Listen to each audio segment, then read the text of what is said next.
Hello, everybody. Welcome back to the Lucy Fox Show. This is my channel and my podcast. So, on today's episode, we are going to dive into some stories from my past, and particularly the 3 stories today that had the biggest impact and influence on the direction where I took my life in terms of my career, and also in terms of what made the biggest shifts for how I felt about myself, how much money I earned, my body image. And really, I have distilled this down into 3 distinct events and moments that allowed me to pivot so significantly that I'm where I am now. So you asked for more stories, so here we are. So without further ado, let's dive in. So the first story and the first kind of moment that really shifted everything for me, and I've touched on this lightly in previous episodes when I talk about my health, is back in 2012, 2013. So this is like 13 years ago. And this was the time when I got really, really unwell after a holiday in Mexico with my one of my first serious boyfriends. And we were definitely on the rocks. Like, we didn't have a great holiday. So already I was feeling a bit meh. And I went back to my place in London and I just started to feel really not well, like hot and cold sweats. And I just thought, oh, I've obviously got flu or I've got a bug or something coming out of Mexico or on the plane. Anyway, the next day, and I remember this so well, I had a beautiful housemate at the time called Becca. If you listen to this, Becca, hey, Becca. I had a beautiful housemate called Becca, and she was like, hey, would you mind running me down in the car? Because I had a car and she didn't. I worked for a car manufacturer then. She was like, would you mind running me down to my office? I've left my laptop. I need to do some work over the weekend. I was like, yeah, sure, no thing. No problem at all. Even though I felt a bit rough, I was like, all good. So I drove her down there and I was sat in the car and I was like, oh God, what's that pain in my back? I was like, oh God, what is that pain? Anyway, I'm that person that needs to know why about everything. So I was like, I'll poke it. That'll be a smart move. And I was like, oh, that doesn't make me feel good. Anyway, we literally live 2 minutes away. Got home and I was like, oh, Becca, I don't feel so good. I think I'm going to be sick. So I go into the bathroom, lift the lid up, and I actually can't remember if I was sick or not. And the next thing is that she hears dum dum dum, and I've basically passed out on the bathroom floor. So she's like, oh my God. So she calls an ambulance because obviously when somebody passes out, especially when they're feeling really unwell, and also especially if you've never really dealt with that before, she called an ambulance. Anyway, they came out, did my ECGs. Obviously living in London, they were very quick. And they were like, you have got a temperature, like severe temperature. You could be really dehydrated. Could be mild something infection, but just kind of monitor it. We'll leave you here. And I was like, yeah, good. I'm not going to hospital. Fuck that. And that was that. And then after a couple of days, it started to get really, really bad, to the point that like my throat and my glands were all swollen, that I was in so much pain, which was, I now know, was my kidneys. I was like being sick and I felt absolutely dreadful. So I went down to my GP. I had a great GP. She was a junior doctor and she was just so like keen and excited and wonderful. And so I chatted to her and she was like, and you've just got back from Mexico. She was like, oh, I need to send you to hospital. I was like, why? She was like, because I think you could have a tropical infection. And obviously that's not something we can treat with antibiotics. And the blood work will be much faster in the hospital than it would be here. So anyway, she sent me off to the hospital. Oh, it was the Clinic for Tropical Disease. Actually, it's at Euston Square near Tottenham Court Road. And she sent me off there and she was like, you need to go in today. She's like, I've written a referral, I'll phone ahead, but you need to go in today. Like, you're not an A&E, but you need to go in.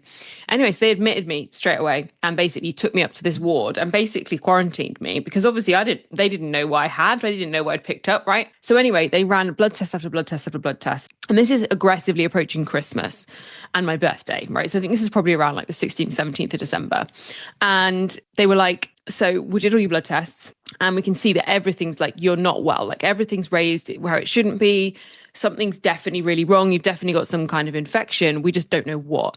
Luckily came back clear for dengue and came back clear for malaria. So they were the 2 that they were really worried about based on my symptoms. And I was like, okay, cool. They were like, but we have no idea what's wrong with you. No kind of indication or markers that have come through yet. So we'll run some more bloods that take longer and then basically we'll keep you in overnight for observation and then we'll send you home. So that's exactly what happened. They kept me in overnight for observation. And if you've never stayed in a big London hospital or a big hospital overnight, I mean, that's traumatic in itself. And so the next day I then was like, right, okay, I'm going to go home for Christmas on my birthday. Like, I know I'm really sick, but I've got to go home. And they sent me away with literally packets and packets of antibiotics. Like I was on like what do they call it? Like triple therapy or something. They were attacking it from all angles because they had no idea what it was. was. So for my own safety and benefit. And they sent me home for Christmas, and I actually went to stay with my boyfriend at the time and was seeing my family. But me and him were really close. And I definitely, now looking back, had massive anxious avoidant issues. And so when I would come back, although my family are, my grounding like thing, and I love my family more than anything, and now I would stay with my family, no problem. I think at the time I was kind of like, still in my mid-20s. I didn't want to go home for like 2 weeks. And anyway, I woke up on my birthday. I was still so fucking poorly. Like I woke up on my birthday and I was just so fucking poorly. And I just was like, oh, I just feel horrendous. Anyway, Christmas Eve rocks around, Christmas Eve morning, and I wake up and I look like the Michelin Man. Like I wish I'd taken pictures, right? But this was the time, and this is how old I am. This was the time where camera phones were like not really a thing. Like you might have taken photos, but you didn't keep them because they were shit, right? I looked like the Michelin Man. I was literally covered in hives from foot all the way to face. Like I was a mess. So anyway, I'm from Stratford-on-Avon. And at the time, and I don't know whether it's any different now, we only had like a minor injuries unit. So I went in and they were like, oh, not really sure what we can do. We'll give you some strong anti-hit. Like we can't really do anything here. You'd need to go into, but you're not anaphylactic, so don't stress. And basically said, use chamomile lotion, take antihistamines. And I was like, okay, great. So that's basically what I did for 3 days to get through Christmas. And then it was the 27th of December. And I remember this so clearly. I remember where I was. It was in my ex-boyfriend's parents' living room. And they had like big glass windows at the back, like big bifolds. And I remember getting a call from a London number. I thought, oh, better answer this. It could have been my landlord, could have been anything, right? And so I pick up the phone and it's like, hey, and I cannot remember her bloody name. She said, hi, it's your doctor. And I was like, oh, hi, how are you? Merry Christmas, blah, blah, blah. She's like, listen, I've just had your blood results come back from the hospital, the ones they ran extensively, and I need you to come back in. I need to run some more tests, and we probably need to get you back into hospital. And I was like, why? And she was like, your liver health is like, I think you're about to be jaundiced. And she's like, I think, based on what I'm seeing, like you're heading in the wrong direction. And obviously at this point, then I told her about the hives and I told her about the swelling, and she was like, we absolutely have to have you back. So on the 28th, I drove all the way back to London. I know I drove myself. And this just shows me where the state of my relationship was at, because he didn't want to drive me. And that's nothing to do with him and everything to do with our relationship. I went all the way back to London, went back to hospital, had more tests. And again, still like inconclusive. So they kind of were like, oh, we think it might be like glandular fever, like a really severe case of some kind of immune response, glandular fever, but your liver, we're not really sure what's going on here. So anyway, this continued. But then what started to happen, and she was right about my liver, because what started to happen very quickly was I became incredibly itchy. And I don't mean itchy like, ooh, a bite. I mean like full body bites, like full, without the hives though. And this is what was interesting. The hives were gone, but my body, I wanted to pull my skin off. Like I would spend a lot of time lay on my kitchen floor in my flat because I was so itchy, and it was like stone cold. And I was so itchy and so sore. Anyway, this became my dominant symptoms. Obviously, I haven't been back to work at this point. Went on my holiday to Mexico, went back for like a day, then got sick. I haven't been back to work in this is probably now mid-January, in like a month, right? So they're like, but the doctor signed me off. She's like, you can't work. She's like, you're really sick. So anyway, I get signed off again. And I then am really, really itchy. And anyway, this is going on. And this goes on for weeks. I'm having regular blood work. They still don't know what it is. They're like, but I wasn't having any physiological pain. So the next step basically was conversations about looking for like lumps and tumors. And that was kind of where they were going to go next. And obviously that was a lot to take on in itself, right? Like emotionally for me, that was a really scary time, because not only are you sick, but then when somebody says they don't know what's wrong with you, and at the point that you feel like every single time you have a blood test, your results are declining, you're feeling worse and you have no idea why, and then you're told your liver's basically toxic and they've no idea why, that's fucking terrifying. And I think for a long time, I underestimated how terrifying that was. I think I underestimated the significant impact that had on both my nervous system, my emotional health, my self-worth, like every part of my life. And I think as I look back now, almost 12, 13 years later, I realized that I was in such a place of survival mode and self-protection that I wouldn't even let anybody take care of me. I wouldn't even let anybody support me, because I just was so overwhelmed by it all. So anyway, the long and short of the story is this. That said ex-boyfriend had been listening to the radio. That was a thing back then. You listened to the radio. Wild. And he'd heard this woman on the radio talking about how itchy she was. And turns out she'd had the PIP breast implants and had a rupture. He was like, do you have the PIP? So there's me off under my bed to find my paperwork. I did have the PIPs. So I go back down to my fabulous GP. I tell her, she's like, let's get you in for a scan right now. I get in for a scan 3 days later. The queue for women having a scan on their breast that day was round the block at Chelsea and Westminster Hospital. I go in, they do like a field test, and they're like, oh, they feel fine, which is, I'm like, well, duh, I would have known otherwise, right? And I go in for the ultrasound, didn't take anyone with me because I assumed it would be fine. And she says, oh, hi, Miss Walton. The guy, it was actually a guy who did it with a chaperone, but the guy said, hi, Miss Walton, I'm really sorry to tell you, but your left one is completely obliterated. Look, let me show you. And on the ultrasound, and this one was in absolute pieces, like it was 100 pieces and just basically liquid. And I went back to my GP, told her what happened. She was like, well, before I can, get that surgery referral for the removal, I will have to wait for the letter from the hospital. And I was like, okay, but we know what's wrong with me now. Like, we know what's wrong with me. And she also said, just to let you know, the NHS will obviously remove them, but they won't replace them. Now, at this point in my self-development journey, in my self-worth journey, in my self-esteem journey, I fucking wasn't ready.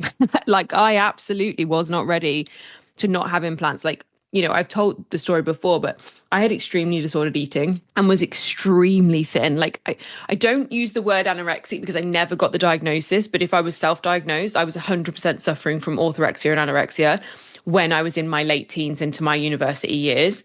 And it was all about control, and it was all about safety, and it was all about self-worth. And so although I was through that side of things, and, I'd been competing and really, I'd already started to study nutrition. So I was already in this kind of more well-being focused place. What this did was really make me go, fuck, I am nowhere near where I think I am in terms of self-worth and confidence. Like, I have this confident outer exterior. I have this amazing events career. Like, everyone knows me as this vivacious, like, big person. And actually right now I feel like the smallest person in the world. And I had that experience. And anyway, at that point, I made a decision and I consulted with my parents. And at the point, they were in a financial position to help me out. And we paid to go private. And within the next 2 weeks, I'd had them removed and replaced privately.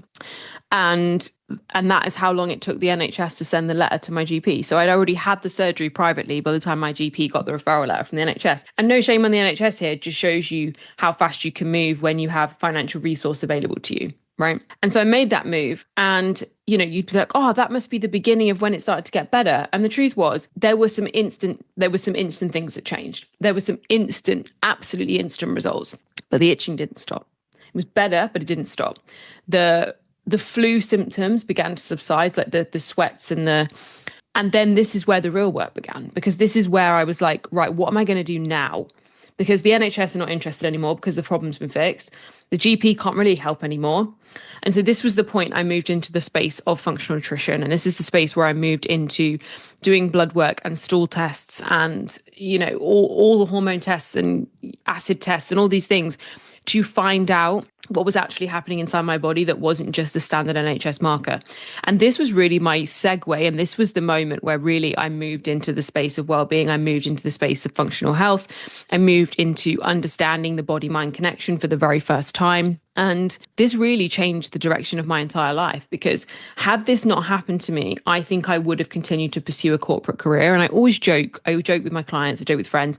I'm always like, had this not happened, I would probably be the CEO of a FTSE 100 company right now, but I'd probably also have a cocaine problem, a drink problem, and I'd be single as fuck, right? And so I joke about it, but the truth is I was headed down a path that I would have been amazing at. Like, I'm freaking awesome at shit like that. But would that have been the path that led to the biggest soul expansion? Would that have been the path that led to the most joy, the most peace, the most like abundance? And by abundance, I don't just mean money, And so this pursuit of my health journey then took another 2 years to feel like a normal person. So I had to do full intensive gut protocols.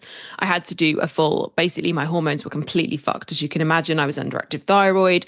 My adrenals were all over the place. My gut health was fucked, like full of yeast, full of bacteria. And so I basically spent the next 2 years trying to get well. I did every intolerance and allergy skin prick test going to find out what was causing the itching. And the reality was what was causing the itching was, one, a histamine intolerance, which I've had my whole life, that was obviously overloaded when my gut became fucked and my liver was overloaded and full of toxic silicon. And on top of that was, figuring out lots of things that were causing that. So one, itching is still a very physical trigger for me. And I still have to really work through when I get very itchy for whatever reason, because it physically triggers, some old stuff. And as much as we're all doing our work, I don't know if you're ever healed. I think you just feel more whole. So, and I always share with people, when they took those implants out of my body, and I still have one of the implants in that drawer over there. And I have it because I was in a class action case for a really long time. And I did get some compensation for what had happened to me, nowhere near the value of what I'd spent on my health recovery. But that being said,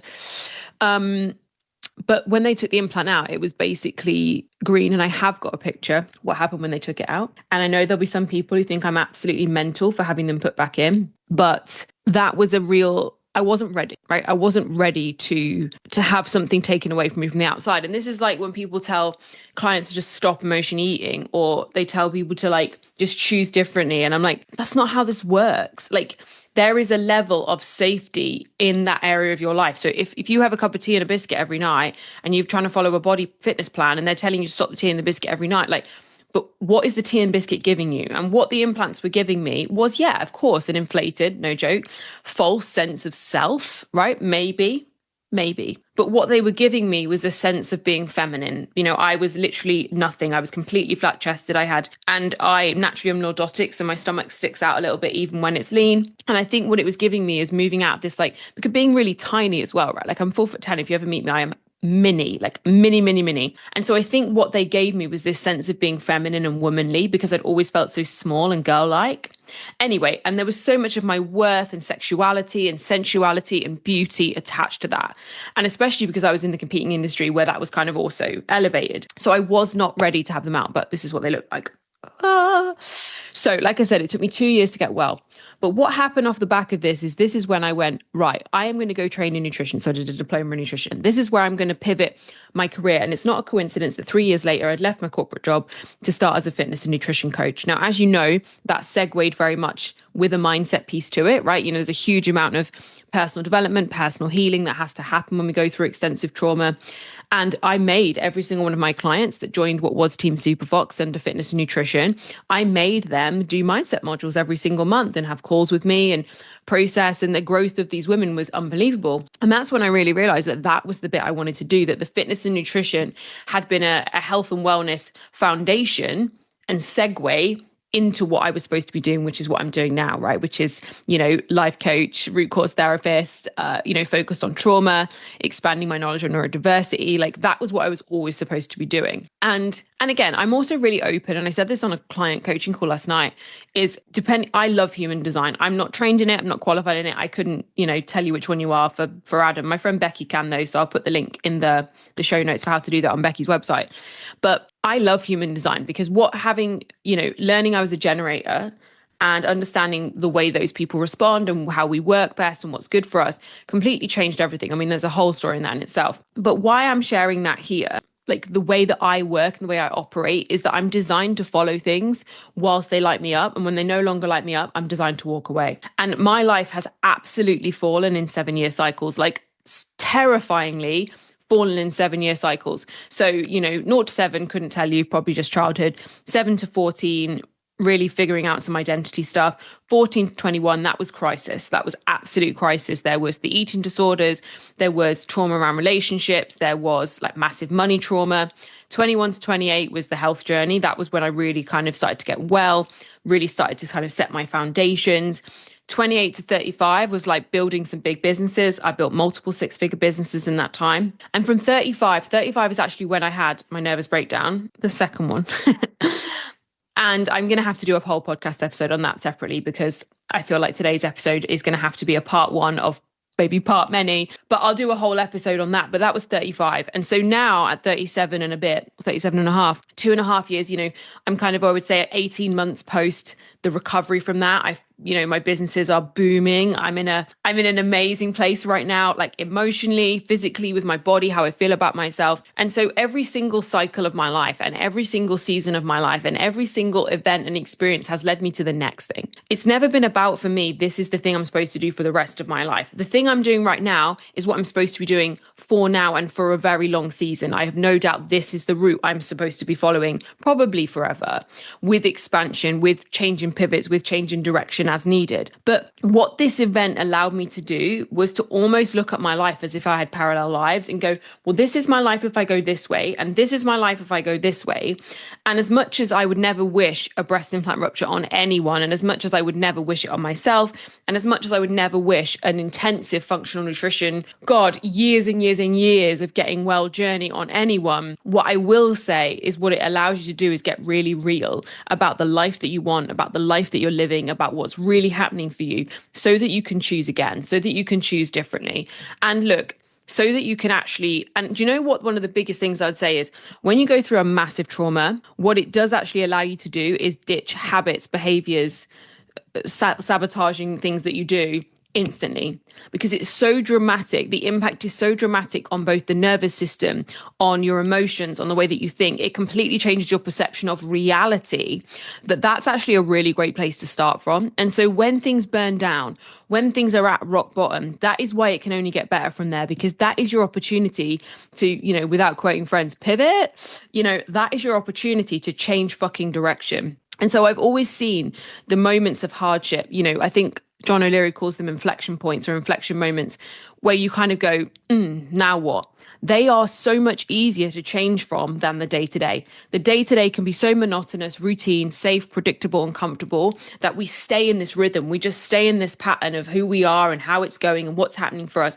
And this is why sometimes you'll see people blow up their lives, burn it down, explode it, because actually what's happening for them is actually it's easier to change from that place. And so that was exactly what happened.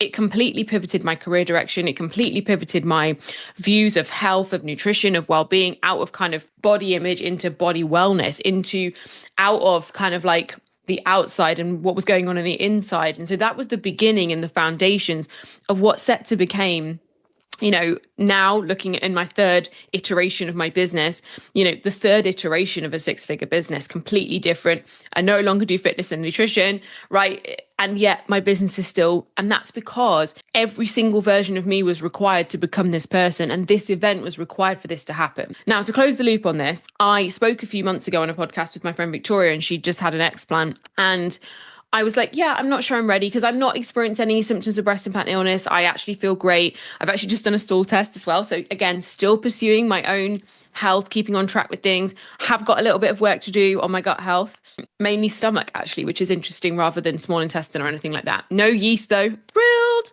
No parasites. Yes. So I'm thrilled about my stool test results, but there is some work to do. And so that kind of triggered me a little bit the other day into that version of me. And I had to witness and recognize that as much as we were in a similar scenario, that I was a completely different person who can handle things completely differently. And this is why like healing from trauma isn't like, hey, we heal this event and now we are done. It's about the journey. It's about the next level. It's about expansion. So the same thing on the side of my breast implants. Like I've just said, I spoke on a podcast with my friend Victoria, and she talked about having an explant, again, not experiencing any symptoms, but what's been interesting over the last year is I have noticed that all of the kind of the clothes that I was giving away, vintaging, charity shopping, were all the clothes that used to be focused on cleavage. And it's so interesting for me now how little I do that and how uncomfortable my breasts have become in my clothes, in the way I feel. I feel heavy sometimes when I'm wearing, like when I'm kind of in a top like this, I feel quite heavy. And that was so curious to me. And so what I started to explore through my own personal healing, through my own self-discovery, which is obviously always ongoing, is how I would feel if I didn't have them. Now, sure, there would have to be probably a little bit of work done post-surgery and how I physically look, and looking at myself with the scars and being more obvious and having skin maybe. But I actually realized that I would be okay. I would be okay. And the reason I would be okay now is because I'm enough, because I don't think I need to be better. Sure, I would like to improve my skills and my knowledge. And that's where self-improvement should live, in skills and knowledge. But I don't need to be better as the Lucy who I am. I don't need to improve because I'm worthy because I am. I'm good enough because I am. I like myself because I like myself. There is no part of me that needs to change for me to be more worthy, for me to achieve my goals, for me to love myself. There is no physical part of me for me to do that. That being said, that's because I nourish myself. I'm healthy. I prioritize sleep. I do things that support my natural well-being. But when I'm talking about these physical assets, I no longer need them to enhance the way I see myself, the way I feel about myself, the way I love myself. And that's not to throw shade on anyone who is either there and chooses to keep them, because again, this is about conscious choice, or anyone that isn't there yet, because I've just shared with you, I wasn't there yet. I had the worst thing that can happen to a woman with breast implants, a fucking rupture, and of all ruptures, toxic rupture, and they were green when they came out, right? And yet I still chose to have new ones because that was the person I was then, making the decisions I was ready to make then. And this is the person I am now, ready to make the decisions I'm ready to make now. And that's why this journey is not about self-improvement. It's about self-discovery. It's about evolution through the seasons of our life, the seasons of our business, the seasons of our journey, and embracing those seasons fully and walking through them, knowing that they are helping us as long as we are integrating and learning and healing rather than just repeating, that we are on the journey and on the road to becoming the version of us we've always wanted to be. You know, I used to think 30s was old. I'm 37 now. And although I feel like I've lived a full life, you know, I've traveled extensively, I've had multiple businesses, I've had great careers, I've met wonderful people, I've just done so many amazing things. That being said, I almost feel like I'm just getting started. Like it's a genuine feeling of like, oh, right. That was all practice. That was all prep. And this is life. This is where I'm going next. And that's how I feel about my life and business is that at 37 and a half, I feel very like, okay, I get it now. I had to go through all of that to have this perspective. Like I had to have the nutrition background and understanding of gut health and hormones and be able to read blood results so that when my clients who come to me to focus on processing trauma, but when they've been really sick, all right, I understand it. I get it. I'm not just kind of going, oh, that's good. When my clients come to me and they're like not taking care of themselves and I explain to them and can do a workshop on gut health and hormonal balance and neurotransmitters, they're like, oh, I get it. I had to have all of these things for this to happen. And I always say this. Struggle is not required for strength. Sacrifice is not required for success. But where there has been struggle, there will always be strength. And where there has been sacrifice and suffering, there will be success if you own it, grow through it, heal, deal, and feel. And so this story is such a testament to, and it's a story I didn't tell for a long time. I'm going to be honest. This is a story that I didn't feel safe to tell until about 2 years ago because I wasn't in the place where I could talk about it without triggering something. And that's how I know that as much as there is a version of me that still exists, that still needs nurturing and nourishing, who went through that incredibly traumatic experience, you know, I still have needle phobia, still working on it, right? I tap my way through every blood test I have to have and I breath work my way when they're doing the blood. I also know that the next version of me, the next iteration of me, the next stage, whatever the fucking that looks like, give a shit, is going to be perfect. It's going to be exactly what I need it to be, whether it's hard, whether it's easy, whether it's great, whether it's shit, it's all part of this thing called life. And every single time I allow myself to feel how I really feel, I allow myself to deal with it. And when I allow myself to deal with it, I allow myself to respond to it. And when I allow myself to respond to it, that is normally when either my best ideas come, my biggest breakthroughs come, my biggest shifts come, or I'm able to impart wisdoms and lessons with you guys or my clients that change their fucking lives. And this is where you cannot underestimate, one, your impact on the world, but two, the importance of you becoming more you and not focusing on self-improvement and being better like anybody else, but instead focusing on self-discovery. Who are you at your core?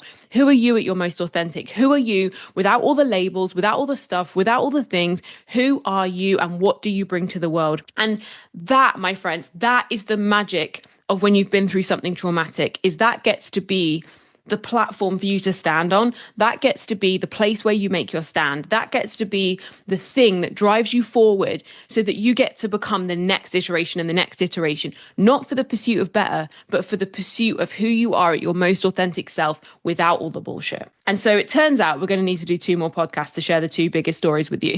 So I'll get those to you in the next 2 weeks. So I wanted to share this story because this is one of the most impactful events of my life. It changed the way I saw myself. It changed the way I saw life. It allowed me to value myself and my ability to live and to walk through this journey. And for that, I will be forever grateful, no matter how hard it was. So I hope you loved this episode. As always, don't forget you can get your free resources at lucysuperfox.com/shop. And if you are ready to heal and deal with some of your more traumatic experiences, you can join me inside Root Cause Therapy. You can find out the information at lucysuperfox.com/RCT to purchase a one-to-one package to work with me through Root Cause Therapy. So thank you so much for joining me on this episode. I have loved sharing this with you and I will aim to do more and share more beautiful stories over the next couple of episodes. So I'll see you on the next one. Bye.